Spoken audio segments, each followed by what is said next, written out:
It makes me think of the black church and excitement, spirituality, passion. And basically, gospel music, what it does for me is it gives me hope. It's uplifting for me, and it gives me a sense of security because I can know that I always got somebody there for me. Faith, church, and from a music major, a lot of random technical terms. Say them. I don't know, chorale, blend, balance, I don't know, meaning. A bunch of nuts singing together. To me, comes back to a lot of black churches. Understandable. Black churches. Like loud, just really powerful voices. Lots of powerful voices. Okay. I don't necessarily think of like instruments, I guess, Okay. but just lots of powerful voices. And gospel music to me, it kind of reminds me of the blues. It's kind of ingrained into the service, like with a routine. Whatever. I Okay. have no opinion.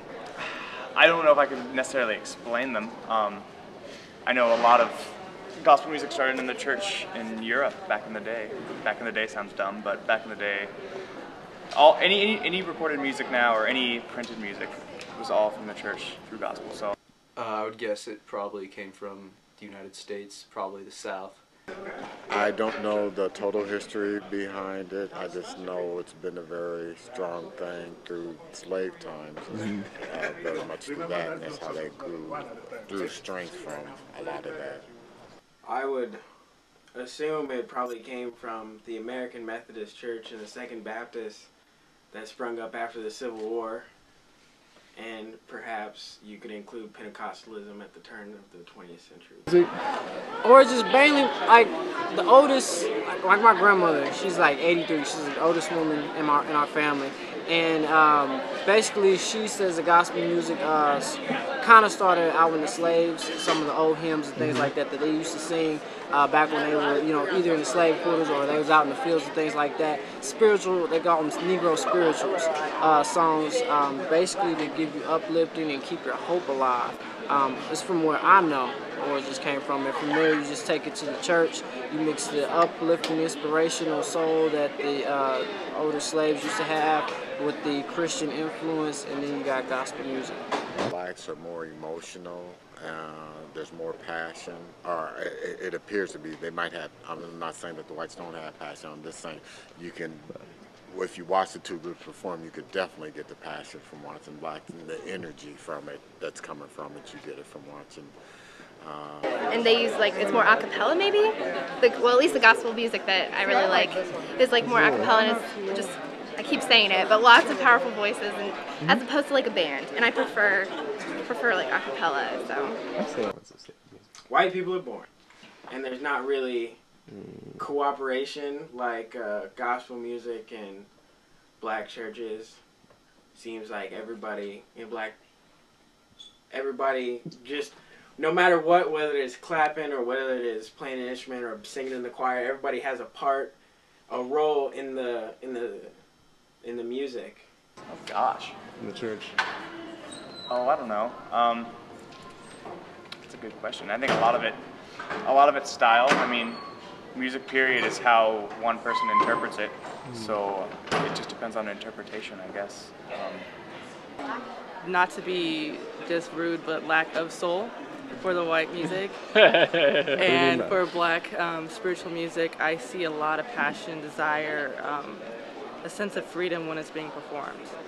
Well, I think that it's important to know the histories and where both come from, and both have different roots and different historic structures and backgrounds. I think is important and shapes the genre and everything about it, really.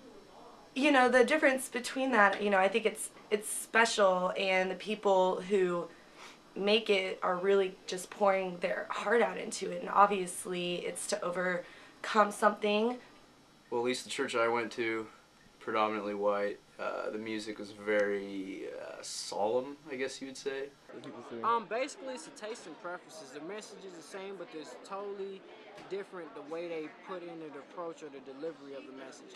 A lot of the white Christian gospel, Christian music is more kind of a rock standpoint from where they are at, and you know, it's basically, I mean, this message is the same because it comes from one source, but the way they deliver it is a whole totally different way.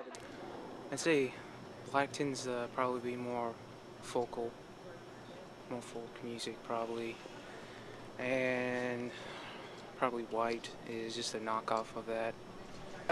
No, I don't. I don't know any gospel artists. Any tips? So that's mine too. I like Smokey Norfolk, Fred Hammond. Fred Hammond to Kurt Franklin, you know, BB and CC One. I'm George Herbert Walker Bush.